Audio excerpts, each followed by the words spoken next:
So that was completed in 2009, and it took a little bit longer to really get it back into operation from the astronomical side. So it got new instruments and new receivers and things like that. So as of 2011, we were able again to operate the instrument. This is an overview of the campus. In the foreground, you see the 25-meter telescope. There is a second dish which can be seen in the background, which is a 10-meter dish. In this talk, I will primarily talk about the 25-meter dish, but let me briefly give you a short overview of all of the instruments so you have a little bit of the idea of what this radio observatory is all about. So the 25-meter dish itself, it's a prime focus instrument operated in L-band in two regions. One is the 1280 to 1430 megahertz range, and then the OH region of 1600 and 1720. We are presently preparing to expand the instrument to also operate in the UHF range in 400 to 800 megahertz. It remains to be seen, though, how much of that spectrum is actually usable due to RFI, but we'll see in the next couple of months, I guess. Quickly on the other dishes, the second instrument is a 10-meter dish. It's not very well to be seen because it's in the shadow, but it is an equatorial mount. And we use it for 12 and 23 gigahertz. That's the region where we find the methanol and the water masers. So that's number 2 in the terms of size. Going down one more in size is a 3-meter dish, which is basically used for educational purposes, also for some experimentation. It's an L-band device, and it's mostly used for hydrogen observations. There's some capabilities for this to use it also for hydroxyl masers, some continuum observations, and we're also able to observe the strongest pulsar with this dish.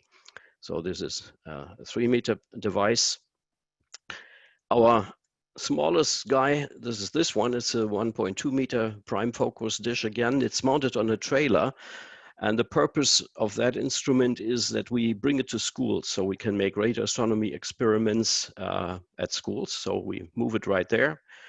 It's designed to observe in the 1420 megahertz range for hydrogen line observations. So this is essentially our school project telescope. It's fully steerable as well, so it has a rotor here, but of course, it's only capable really to do hydrogen things.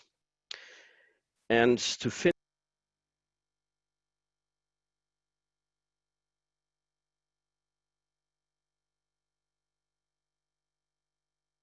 I'm sorry, I muted inadvertently. Rich, where did I stop getting my sound through? Go back to the last slide. Okay. Just to the end of that. Okay, I had my finger at the wrong place, I guess. All right, so this is a 1.2 meter dish. It's intended for school projects, so we haul it around. We can bring it to schools, and it's used for hydrogen line observations. It's also a fully steerable telescope, which has its rotor there. Okay, going back to this slide again, the gray dish in the middle, that's the only dish we have which we don't use for radio astronomy. It's actually a TV reception dish, but the other two are 10 meters apart. They form an interferometer. It's 2 times 1.25 meter, and it's a meridian transit instrument, and the purpose of that is to use it for 12 gigahertz, and we do continuum observations for that. So this is just a quick overview of the various instruments that we have. But today I really would like to concentrate on this one, on the big one. And let's jointly go inside and have a look at how it's looking in the inside. I first want to show this drawing. This is a drawing from the time when it was built, a cross-section drawing. So there are several stories, and I'll sort of walk through that a bit to tell you where the main parts are. We start in the basement down here. And there are a couple of things there. but the main things are generators which provide the DC power which we need. We have DC motors to control the instrument, and the DC current, the DC power is provided by 2 generators which are shown on this picture. The other main piece that we have in the basement is IT equipment, basically because the basement is cooler, so we don't have to worry too much about the temperature there. It's essentially a lot of storage systems there, telephone systems, and so on. One story up in the ground floor, we have a conference room or a presentation room where we can host seat about 35 people. And maybe it's worthwhile mentioning the lady that gives a presentation there right now. That's Silke Britzen. She's a member of the Event Horizon telescope team, so she was given a presentation there. And then we have an exhibition room where we have some of the instruments from the history. So some old equipment which we show to visitors. One more up, that's me sitting at the controls of the instrument. That's our present control room from which we control the instrument, and where we also have a lot of the equipment which I will show later on. The blue colored part, this is the moving part of the telescope. That's about 90 tons. And you can see it's an azimuth over elevation construction, and the azimuth drive is located up here. There is the motor that drives it, and then there are all sorts of gears in between, and it all ends up at this big cogwheel that's about 3 meters in diameter. And the whole construction resides on a big ball bearing at the top of the building. This picture is actually an artist's impression. It's not a real photo because you can't really see inside, but this is where everything resides upon. The elevation drive, that's again the motor here. Some gears, oops, that's one too early. That's another gearbox, and then to the other side of the gearbox, there are even more gear parts so that we then can move the dish up and down. The dish, mechanically, it can move from -2 degrees up to 90 degrees. We have restricted that a bit to +2 degrees and 89 degrees for safety reasons. But essentially, we can really cover the whole sky that's visible from our location. Now, you have to move the instrument in a controlled way, so you have to have some controlling equipment. And we have a 2-layer system there. Earlier today, we have heard from Charles Osborne that's important to have good safety measures, and especially that's true when you move 90 tons. So we have an SPC for all the things that have to do with safety. That's the brakes, the monitoring the motors, releasing the clutches, and so on. That's the system. And on top of that, there is a standard computer that represents a control loop, and that also does all the coordinate conversion between the different coordinates. This computer is connected to high-resolution angular encoders, which are directly on the axis, so that we get very precise reading of the actual position of the telescope. And with this, we can track objects, we can scan objects in various coordinates. It could be equatorial coordinates, it could be galactic coordinates. We can also use directly azimuth and elevation. And we can also use two-line elements. Two-line elements is essentially, as the word says, it's 2 lines of information which describe orbital parameters, which are typically used for satellites, but we use it for comets. If we want to track comets, we can use 2-line elements. What we do achieve is an accuracy for pointing and tracking of 0.05 degrees. So whenever we put into any point in the sky, we hit it by this number. So it's relatively precise and certainly well enough for our purposes. Okay, so much for the motion of the telescope. Now to the reception side, this is a view of our receiver. It is a cylindrical waveguide, and it has a chaparral arrangement, so it's a multiple ring structure. And the receiver itself, the inside is designed to operate in 2 linear polarization directions. I mentioned it's designed to work in L-band in these 2 frequency ranges. And the receiver does a down conversion to an IF of 100 to 200 megahertz. So we can choose any bandwidth of 100 megahertz within these ranges, and we bring down from the prime focus the IF. A block diagram of that. Quick question. Yes, please. I got it from the chat from Don. There was a German telescope used by the AMSAT DL to receive signals from Voyager. Could this be the instrument that received the Voyager signal? No, that's a different one. I think that what he's talking about is a 20-meter unit that's in the city of Bochum, which is about maybe 80 kilometers north from where we are. That's pretty much decommissioned these days. So this instrument here is essentially basically an astronomy device. So it's a different one. All right. And from Gary Evans, does the telescope have more than one angular encoder on each axis to cover possible encoder failure? No, just one. We have just one encoder. Of course, it's addressing the safety question. So if we have any failure somewhere, there's a triple safety measure, which these are mechanical switches, which limit the speed if we get to closer to the limits of the telescope, which stop the telescope, and if everything fails, we cut power with the third switch. So things have to go really bad if we get an accident. Okay, back to the receiver. It's a conventional design, a heterodyne design. We have an LNA with a noise figure a little bit better than 0.5 dB.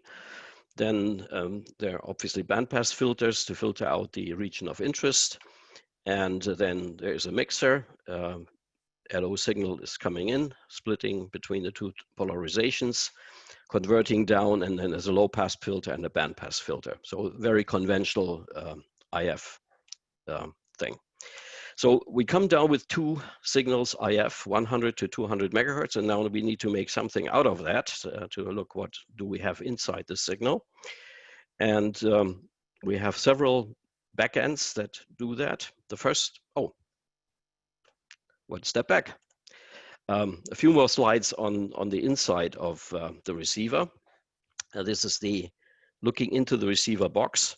This is the rear end of the feed horn, the 2 outputs coming to a low noise amplifier, and then it goes on to the IF boxes where we do the IF conversion. A few more things to look at. This is the inside of the horn, so it's a cross dipole to pick up the 2 polarizations. And this is a look inside of the IF conversion box. So it has an input of the RF chain here. There are some filters on the other side. And this is the IF amplifier section. And this is where the local oscillator comes in. All right. Onto the backends. One backend does total power, which means it measures essentially the power received. And the typical way to do that is to have a square law detector, which measures the power or has a voltage that is proportional to the received power. And then we have a little bit unusual A to D conversion. The voltage that is proportional to the received power goes onto onto an VF converter. So we get a frequency that is proportional to the received power. And then there is essentially a frequency counter. The advantage of that is that we can easily change the integration times by selecting the time, how long do we measure the frequency. And that device has a network interface. So we get connection to the computer here. Really our main instrument, our main backend is this guy here. That's a spectrometer, which is based on an FPGA. It has been designed by the Planck Institute for Radio Astronomy. It's the same device that's also used in Effelsberg, that's also used at various other telescopes. And essentially, this takes in the 100 to 200 megahertz IF signal, And then we have two operating modes. One is called Advanced Fast Fourier Transform Spectrometer, where we have 16,000, roughly 16,000 spectral channels from these 100 megahertz. So we are talking about a couple of kilohertz bandwidth for each channel. And we get a spectrum every second. So it has a 1 second time resolution. And we use that for the typical thing when we want to use hydrogen lines or some other spectral features. Then the second mode of operation is called PULSAR Fast Fourier Transform Spectrometer. It's just a different load into the FPGA. And in this case, the number of spectral channels is much less. So the spectral resolution is not that good, but we can go down to 54 microseconds in time resolution. Obviously, if you want to observe pulsars, you have to have a high time resolution. So this is really the instrument where we do most of our work. Let's look a little bit into the future, what we are working on right now. This is our next generation spectrometer or digitizer. It's called IceBoard. It was designed by the McGill University in Canada. And that will give us 16 channels of 800 megahertz bandwidth each. So quite a bit of bandwidth. And obviously, then we have a very high data rate. This device has multiple 10 gigabit interfaces to spit out the data to the computers. This is still work in progress. So we are still working on that to get the software working and get everything lined up. And we're hoping to use that in the future for pulsar work and some other stuff. But then we also use some of the, let's say, lower end equipment, software-defined radios. This is a collection of software-defined radios that we have some experience with. Some of these have already been mentioned. It's the Lime SDR, the other in Pluto, which we use a lot, and some of the other things. Mostly we use these SDRs on the other smaller telescopes, but sometimes for special purposes, we also use SDRs at the 25-meter dish. Okay, one of the important things that was also mentioned in the previous talk is clock and time. So you need to have exact times. And the way that is set up at our observatory is we have a master rubidium clock, which delivers our 10 megahertz. And since we have several buildings, that signal is transferred or brought over to another building so that we have synchronous signals or synchronous clocks between the two buildings. And that means synchronous also between all telescopes. Now, the rubidium does not give us absolute time, and absolute time is coming from a GPS.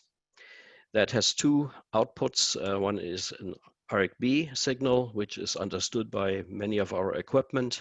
Another one is a pulse per second, which is coming from this GPS. And the GPS is also a backup 10 megahertz, just in case the rubidium fails. And this GPS also delivers time to our network, where we synchronize all our computers via NTP. Since the other building doesn't have the RxB, we bring it not over.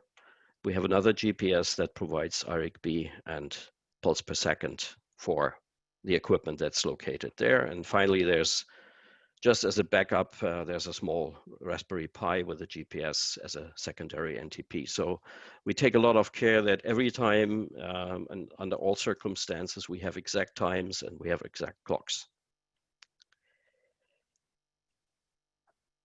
This is again a view how things are arranged in our control room. The equipment that I've just talked about. So there's one rack which has the IF distribution essentially. So we come in with the two signals and they are post amplified and then distributed so that we can connect several backends at the same time. So here's our total power backend that I talked about. These are two monitoring devices, a spectrum analyzer where we can just check whether everything is working, and there's a monitoring receiver just in case we want to look at a specific frequency. And on top of here, we have this spectrometer that I talked about. In this rack, there's another RF distribution, and this is our rubidium clock. It's a pretty old device, old Hewlett-Packard thing, but still working fine. The clock's distribution is located here, so everything that needs 10 megahertz is connected here. And then we have some equipment here which has to do with a calibration signal injection, so we control calibration signals from here. This is the local oscillator for our L-band equipment, so we bring the signal up to the prime focus via a cable. This is just a test signal generator, and these two boxes here are the new backends, the IC board digitizer, and the corresponding computer, which has a high-speed interface to this digitizer. Again, this is work in progress, and we're not using it for observations yet. Hopefully in the next couple of weeks, we'll be ready to see our first astronomical signal with that. All right, just a few words, not too much about the IT hardware, simply because there's so many things around, it doesn't make sense to go through all of that. There's a gigabit Ethernet on the campus with a number of managed switches. And I just want to mention three pieces of our IT equipment. There's a high performance computer which we use for the heavy number crunching stuff. And the main thing is that this computer has a GPU. It's an NVIDIA GTX 1080. So anything that needs heavy parallel processing, that is done on the GPU. Then for our new backend, we need to have a very high data rate. So there's one computer which has 8 times 10 gigabit interfaces so that we can actually absorb the data that's coming out of the new digitizer. And as we are collecting quite a lot of data and we try to keep as much as possible of that, we have 5 storage systems and the total capacity is 180 terabyte. So it's hopefully lasting for the next period of time and we don't have to throw away data too much. To finish off the description of the setup of the 25-meter dish, a few words about the software that we are using. The general principle is we don't want to reinvent the wheel, try to use as much as possible that is available, but sometimes you have to do it your own. The first thing is the control system, so all the software that controls the telescope, controls the position and so on. That's homebrew, that's Python based, but of course we make use of existing modules, especially for the coordinate conversion. You don't have to design that yourself. That's available. We use PyFM and some older modules, PyTPM. These do the coordinate conversions for us. To collect the spectra from our spectrometer, that's also some Python-based stuff that we have written ourselves. But when it comes to recording spectra from software-defined radios, we use again something that's available from the community. It's called SOPI SDR that control the software-defined radios. And SOPI Power is when we use it for spectral observations. Then this does the fast Fourier transform. And we have just added a bit of software so that our data files contain all the information that come along with the position of the telescope, the time when it was recorded, and so on. Stephen has pointed out that's important to have all that, and obviously that's what we try to do as much as possible. Continuous observation, that's also our own software. But when it comes to evaluation, again, we rely on software that's available. We use CLASS, which is from French astronomers for spectral line analysis. For the PULSAR recording, we use something from the Max Planck Institute. And then for the evaluation of PULSAR data, we use Presto, which has been mentioned just before, and some other general available PULSAR programs for the different pieces of the analysis. A little bit of special is Heimdall. That's from the Australian astronomers. That's the GPU accelerated pipeline. This is using the GPU. This is when we do the heavy number crunching for fast radio bursts, and I'll talk a little bit about that later to explain why we use a GPU there. And then as part of our new project with a new digitizer, we will use Kotekan from the Toronto University. Again, that's work in progress. We're just trying to learn and understand how to use it and how to implement everything to get it into operation. So this is the suite of software that we use, the main parts. And well, with Kotekan, we hope to get it working soon. All right, so this is a brief overview of the dish itself with its different aspects. So the question then comes, what do we do with all this? Lots of stuff, lots of equipment. So what are we doing? This is a sort of overview of what we call our observation areas. And I've organized that a bit and quickly want to go through that. There are two parts. One is spectral observations, and the other one is continuum observations. On the spectral observation, we can also divide it into everything that has to do with hydrogen and everything that is not hydrogen.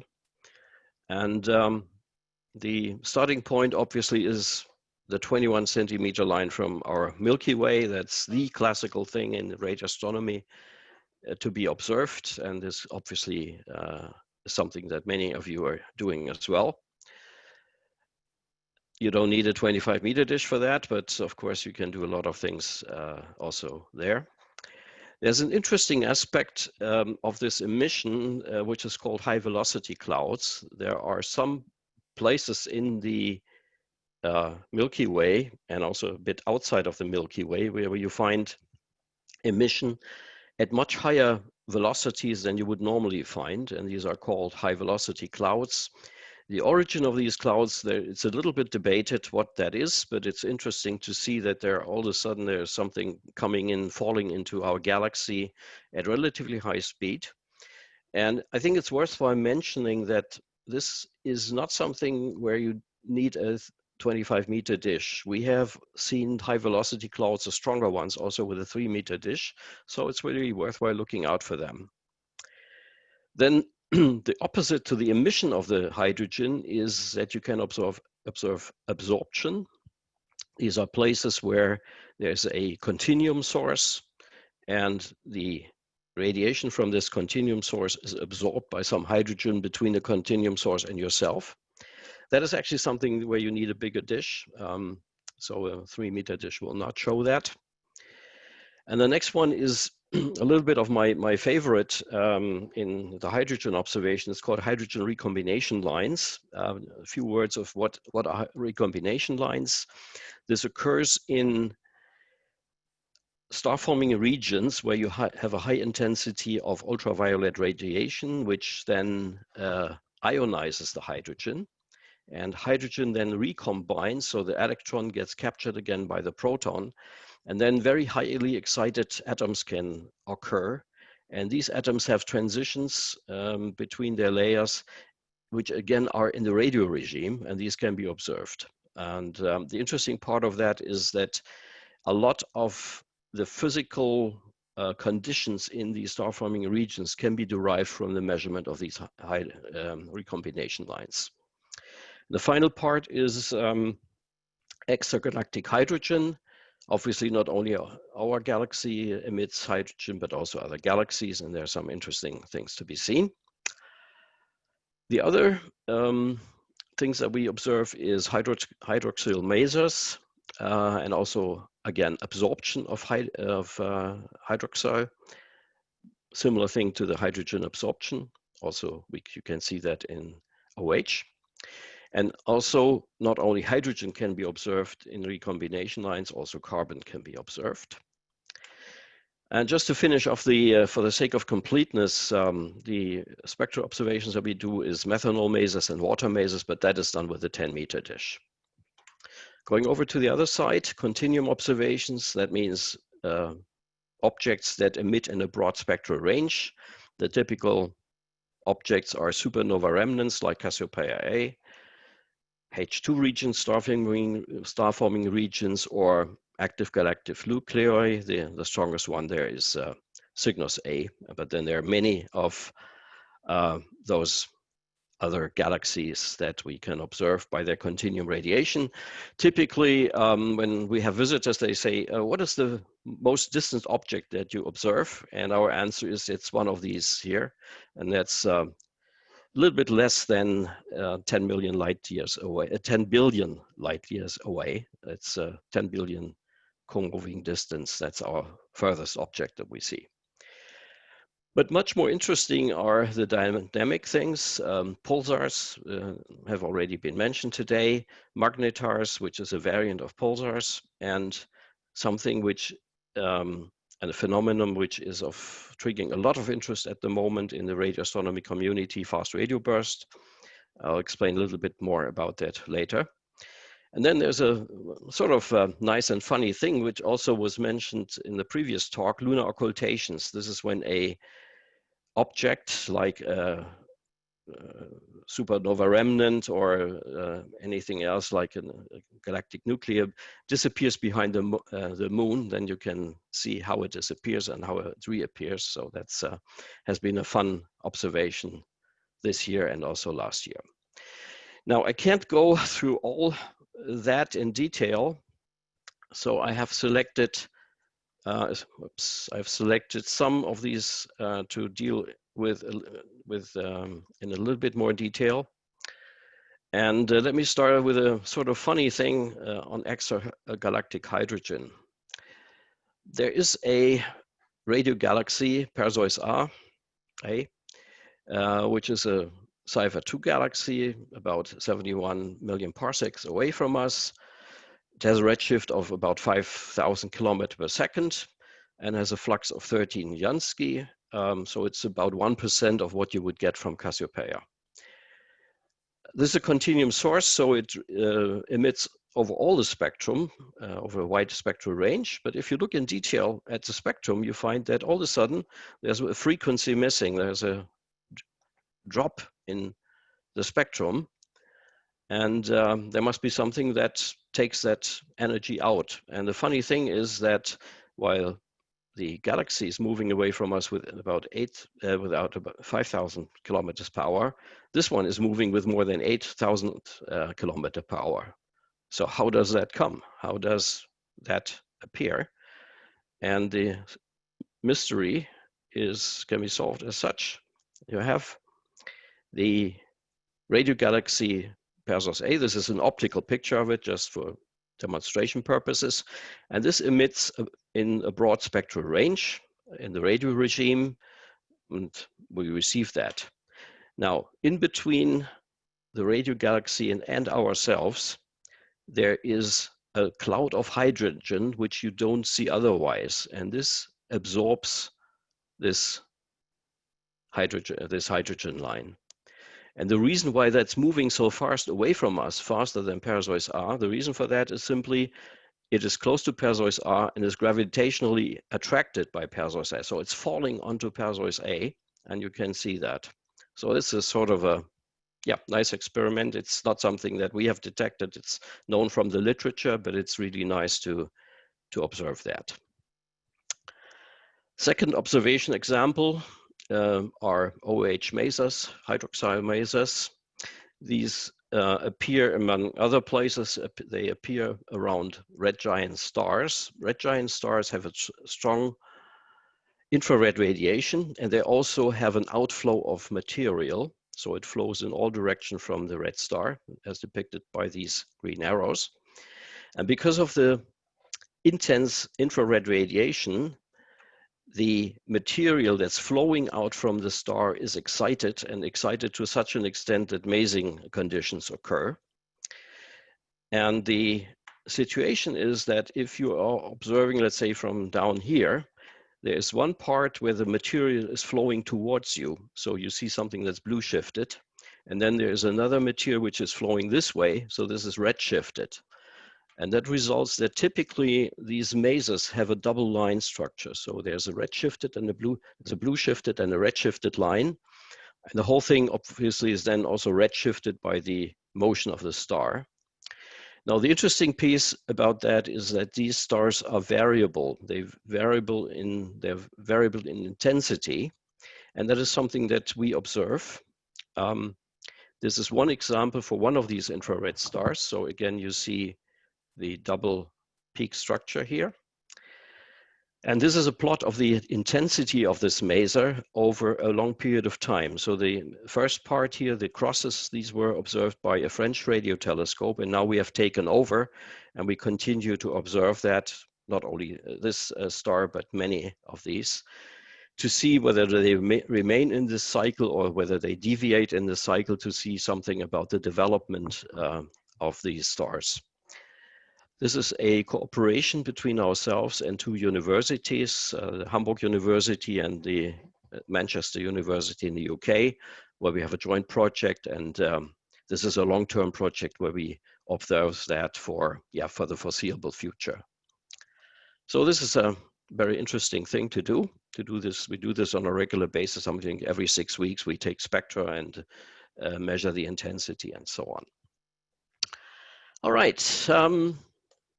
Famous story, pulsars.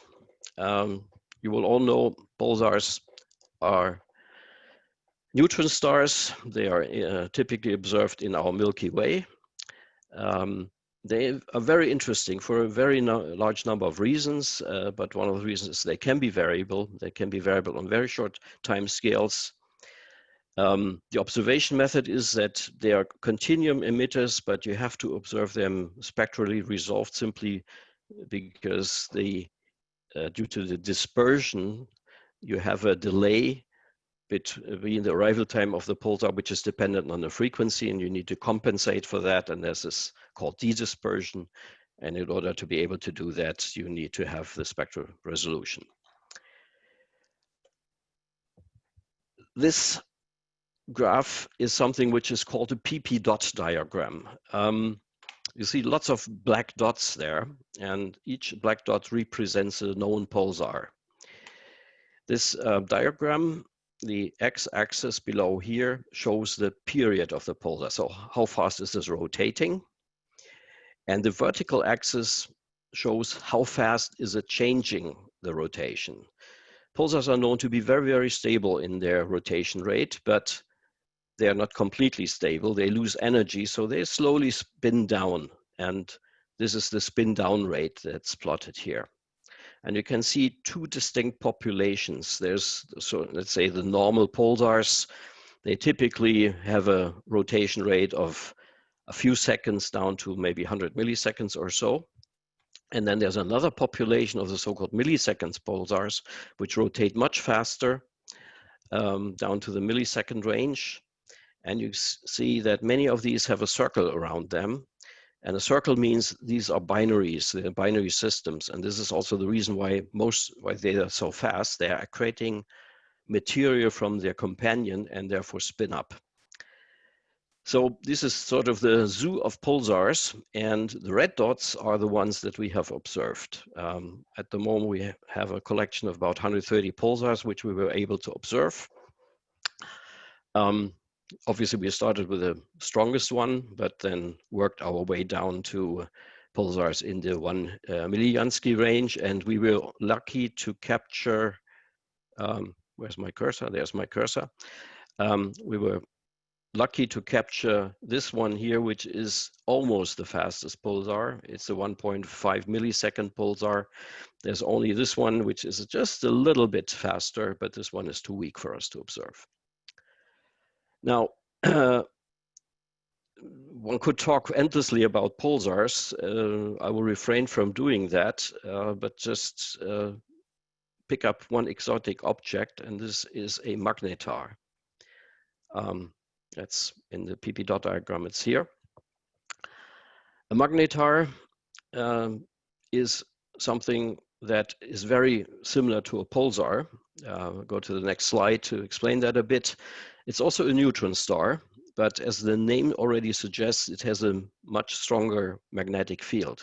A pulsar is already very, very strong in its magnetic field, but these guys are about a factor of 1,000 stronger than a normal pulsar. They typically rotate slowly, a couple of seconds, And most of them are only visible in the X-ray and gamma ray range. That's something specific to magnetars, that they typically are only visible in X-ray and gamma ray. Now, the one that we have observed is something special. First of all, there are not that many magnetars that are known, about 30, and only few of them have ever been observed in the radio regime, and this one is the first one that has been observed. That's a couple of years back when it was detected that this magnetar emits radio emissions, and it was observed continuously, and it was observed that it got weaker and weaker and weaker and sort of disappeared in 2008. Then there was a report on the 8th of December of 2018 when the Jodl Bank reported that it has become bright again. And obviously the first thing we did is, okay, when is the next time that we can go and observe it? And we did that. So this is our first observation of this re-brightened magnetar on December 12th in 2018. This is a Presto plot that has been explained nicely just in the previous talks. So you're already familiar with that, but we show here the pulsar profile. This is the same thing expanded a bit. And what we've been doing ever since is to observe this magnetar. We started in late in 2018, and then one continued into 2019. It got weaker and weaker and weaker, and then it sort of disappeared, at least for us. And now there are some recent reports that it has re-brightened again. We have to go and check. We did some observations the last couple of days, but we were not able to see it yet. So we have to see how that evolves. But that's a nice thing. And it also shows that sometimes all of a sudden new things come up, which you then can investigate. To finalize the story of observation projects, I finally want to finish off with talking about something that I would call a very ambitious project with limited aspects of success. That's fast radio burst.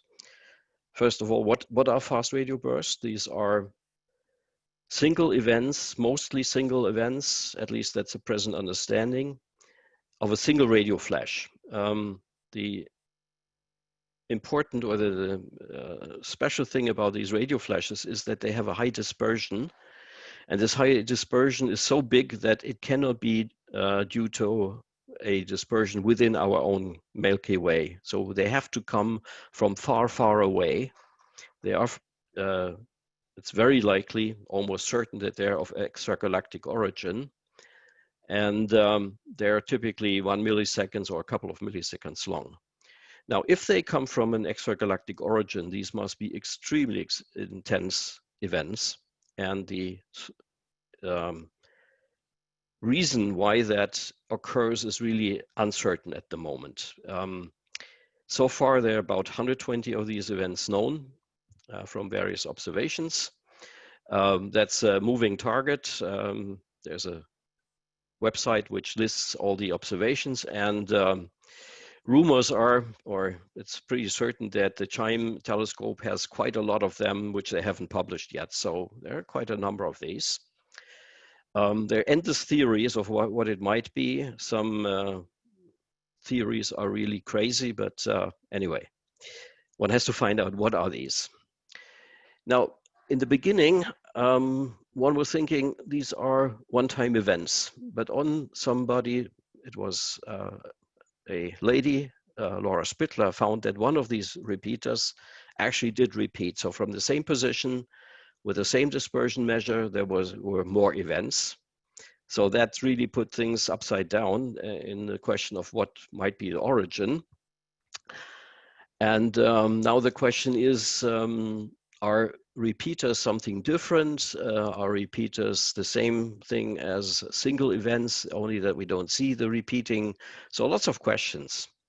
And the most recent thing that became known was that some repeaters show regular activity patterns. So they give a couple of pulses, then they're silent, and then they give another couple of pulses and are silent and give another couple of pulses. And this is a regular activity pattern. So this is something that is known, I think, since the beginning of this year. So what are we doing with all this? First of all, we are hunting for repeaters. The first known repeater is this one here. They're actually named after the date when they were first seen. So this was first seen in data from the 2nd of November 2012. And it was detected that it was repeating by Laura Spittler. And we did a joint campaign with Effelsberg on that to observe that. The Effelsberg was observing at a different frequency. And the question was, if they observe something at frequency X, do we observe at frequency Z? And well, the outcome was Effelsberg did see something, we did not see something. From that one can conclude certain characteristics, and it is published in a scientific paper. We're also looking at this guy here for two reasons: a circumpolar, so anytime we can do it. And there are some reports that some of the pulses were strong enough there so that we could see it with our 25-meter dish, if we were lucky enough to look at that place at that point in time. So we are trying to see. Most of the recent observation times goes onto this one. And because this is one of these where you have a regular activity pattern. And obviously that gives the highest chances. So we do targeted observations during these activity phases. And as I'm talking, actually, we have an operator, one of our guys sitting at the telescope right now and taking data from this. And then another activity that we have is looking for FRBs, which are unknown. So we do so-called blind searches. That is something that we do when we park the telescope and use it not for anything else. The rationale is if the FRBs are anywhere, so they can appear at any point in the sky at any time. So it doesn't matter where you're looking. So we can look and collect data while it's parked. The challenge, though, is that we have lots and lots of data which we need to collect and which we need to evaluate. And I'll explain that chain a bit. So we have our PULSARS spectrometer that collects the data at a high rate. So in this case, we use about 200 microsecond resolution. This gives us about 3 megabytes per second in data rate, and we write this in a common known file. And this is then where our GPU kicks in. The trouble is that if it's a new FRB, you don't know what the dispersion measure might be. And in order to detect that pulse, you need to try out the dispersion measure. And if you go and let's say try out dispersion measures from 100 to 1000 or 1500, this is a lot of computing, which cannot be done on a standard computer. And this is where we use this Heimdall code, which is running on a GPU. Only this allows us to really analyze this data. And that creates so-called candidate files, which we then have a second program, which is eliminating the things that are obviously radar. And then we do some manual inspection. And sure enough, we haven't found one yet. We are still collecting data every now and then when we have time, and especially have the time to do the analysis. But it's just taking chances and make use just of the time when the telescope is available. All right.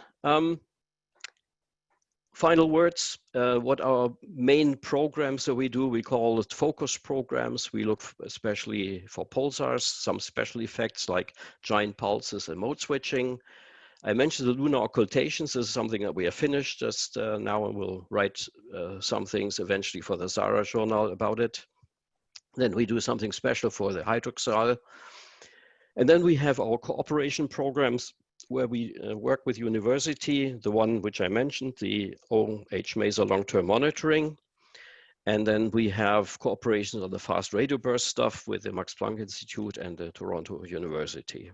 And besides these programs, we do whatever comes to our mind. When we think, okay, let's do this, let's do that, then we go and do it. My last slide is what's our mission and how do we position ourselves? we think we do amateur radio astronomy at a worldwide top level. So we have a big instrument, and having a big instrument also puts a obligation on you. You really need to do something with it, and you need to do things thoroughly with good scientific background. And this allows then also to do cooperation with scientific institutions. We do quite a number of education programs, both with universities where schools come, where students come to our place and do lab courses. And we also have schools coming to our site and doing some radio astronomy experiments. And I also mentioned the little transportable radio telescope that we bring to schools. We also take efforts to have general outreach activities where we explain to people, why are you doing radio astronomy and why you are doing fundamental research anyway, just to get a good understanding for people why people are doing science. And last not least, the most important thing for us as being retired or doing this as amateurs is just having lots and lots of fun. Thanks very much, and I'm happy to take questions. Great, outstanding brief. There's a number of questions on the chat. Yes. Let's see, from Dennis Farr, what is the beam width of the dish? At 1420, the beam width is 0.6 degrees. Okay. From John Colt, thank you, Wolfgang, for an excellent presentation. How broadband are the cross dipoles in the feed horn? Is there a significant difference in sensitivity between the two frequency ranges you use? Is one of the frequencies closer to the dipole resonance? I wish I knew. Certainly, it's optimized for 1400, so I can assume that we have a bit of a loss in sensitivity to 1600. It's not that easy to measure. We can measure it very nicely on 1400, what is our aperture efficiency and stuff like that. Because of the lack of calibration possibilities and calibration sources in the sky, that's a little bit more difficult to do at 1600. So I'm afraid I can't answer it quantitatively, saying, yes, we are probably losing something, but it doesn't seem to be too bad. Okay. From Chip Suffici, great presentation. Any plans to use the antenna to transmit signals for radar observations such as ionosphere, moon, planets, asteroid bouncing? Not the 25. We do have the capability for EME on the 10-meter dish at 10 gigahertz. The reason why we don't do it at the big dish, it's a matter essentially of interest of members, of the membership. We asked the question, we discussed it, but nobody really wanted to take it up. And we also understand ourselves as a primarily radio astronomy institution. We could do other things, but it's a matter of manpower doing additional things. Okay. From Gary Evans, with an assist here from Blair Hirth, where can we find the list of coordinates for the known high velocity hydrogen clouds?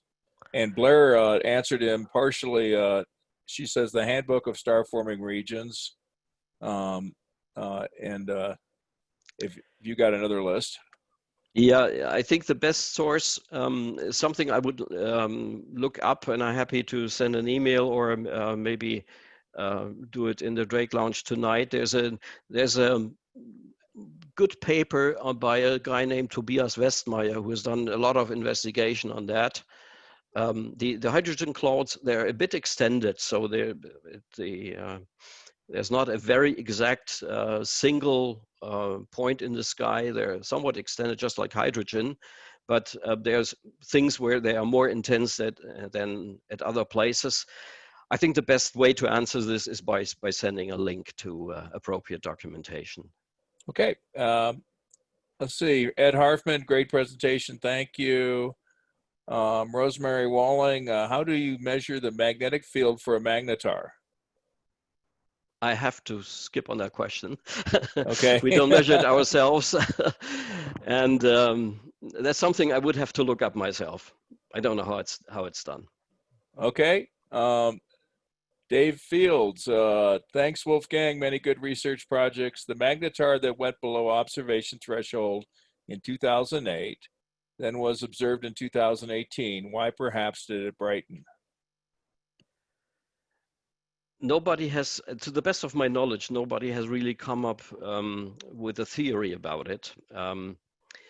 It's most likely not a movement of the conos, because it's not completely correlated with a change in the X-ray.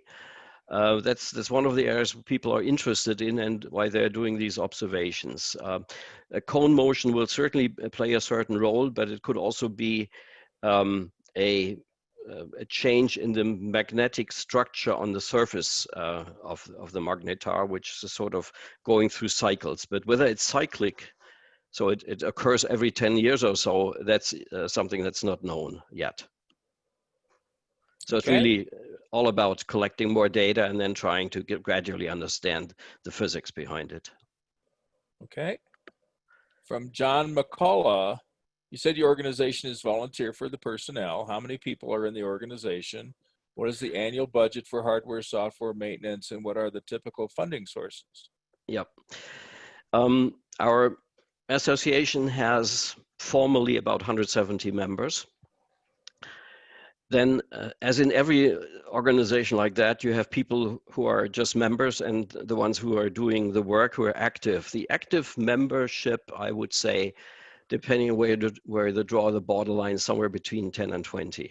There are people who are more frequently there, people who are less frequently there, but that's the order of magnitude.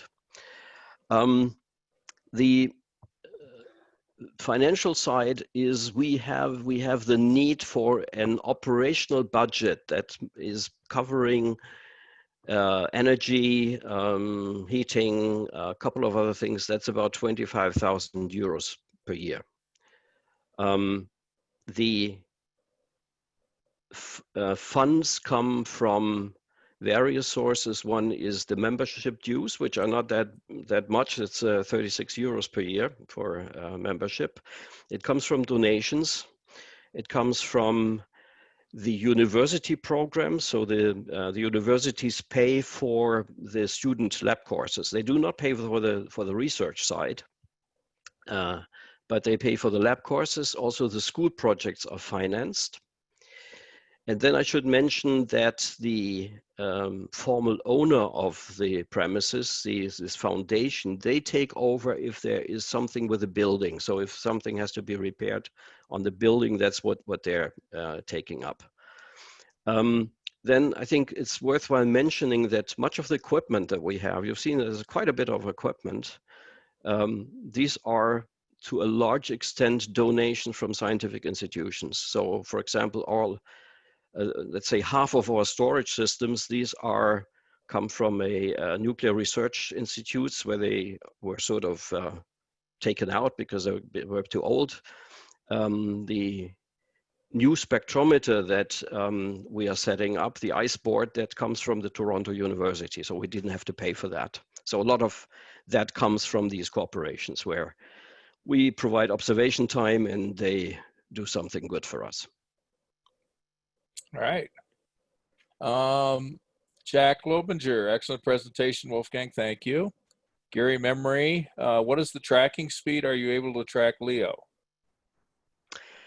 The tracking speed is about ½ degree per second, both in azimuth and elevation. That's probably, depending on how the LEO transits, probably not enough. If it's let's see, if it's low on the horizon, we can probably track a LEO, but if it's going overhead, more or less overhead, then we can do it. Okay. Ted Klein, tell us about exciting access to the dish focus. Yeah, it's exciting. So people have to climb up with appropriate gear to be on the safe. If we want to take the receiver down, and we just did that a couple of weeks back, we have to attach a winch with a steel cable at the base of the dish, and then bring the steel cable up. There is a I call that, well, a wheel that then goes on the back of the receiver. We loosen the receiver, and then the receiver, it's about 100 kilogram, that receiver, is then put down into the base of the dish. It doesn't fit anywhere through the openings, so then the steel cable is attached to one of the legs, one of the supporting legs, and then the receiver is pulled up there, and then we turn the dish from the bird bath position to 90 degrees to the side, so at low elevation, and then we can bring the receiver down to the ground. That's an exercise of about 6 hours and 6 people. And it takes 2 people to go up in the prime focus, and they have to be experienced and careful. Wow. Yeah, our 60 footers a little easier than that, sounds like. Yeah, you have this actually one can see it on your background slide. You have this thing where you can walk up. That's very convenient. Yeah. But we don't have that. We have to be adventurous. It's good. It's good. Let's see, Bruce Randall, how do you inject calibration signals? Okay. In the receiver box, I haven't shown that in detail. There is a noise diode, a noise generating diode. And then in the feed horn, there's a small injection pad, I would call it. And we inject the noise there we can turn the noise diode off and on, and also we can change the power of the noise diode, and that's what we use for calibration. Okay. Tom Aslin, thanks, Wolfgang. Rosemary Walling, have you shared the design for your portable unit you take to schools? We have not shared it in total, because nobody really asked about, with the one exception. The software that we use for the spectrum analysis is this chain with SOPI SDR and SOPI power and things that go with that. That's something that we have provided to other on request. Obviously, there is something which is specific to the rotor that we use. There's some hardware that we have built which drives this rotor, because we don't use a controller that's provided by the manufacturer, because that was not designed for radio astronomy. So there's something which is bespoke, which we have built in hardware. Then there is a Raspberry Pi that does the controlling, and of course we have the software to control it. I should mention that we typically use the same, or try to use as much software as possible in all our telescopes, the same software. For example, all the coordinate conversion is completely the same for all our telescopes. It's modular, so that we can only exchange, or only need to exchange certain parts. So if somebody is interested in building something similar, I'm happy to share as much as we have. All right. I think it's the last question. Peter East, great presentation, Wolfgang, very interesting. The magnetar dispersion measure appeared quite low. Yes, it's low. It's also, we can measure the dispersion measure, because it's such a slow and such a wide pulse. So it's the dispersion measure is low, and we really don't need to de-disperse, strictly speaking, because it's such a slow rotating thing. It's right. It's low. Okay. And from Raspberry Walling, great talk. Thank you. I think that's it for the questions. Outstanding talk, Wolfgang. Thanks. I learned a ton of stuff. Okay. So thank you very much. Well, thanks very much. I'll try to be there in the Drake Lounge tonight, so if there are any further questions, we can address those. All right. Thank you. Right. Thanks. Okay. It's lunchtime. We're a little late, but that was it was great to have Wolfgang go over a little over. That's great. We will reconvene at 12:45 Eastern. I'll have a short introductions, etc. Then we'll have our keynote speaker, Dr. Paul Sutter, and at 1300 Eastern time. So I will keep the session up, and if you guys feel free to talk to each other on chat. Do it privately, unless you've got a question to the full crowd, but that's okay if you do. I'll just go on mute, and you guys have a good lunch. Sorry, Rich, what time are we reconvening? 12:45 Eastern. 12:45. Okay. So 1 hour, basically. Yeah. Okay. Less than an See you hour then. from now. Yeah. All right. Cool.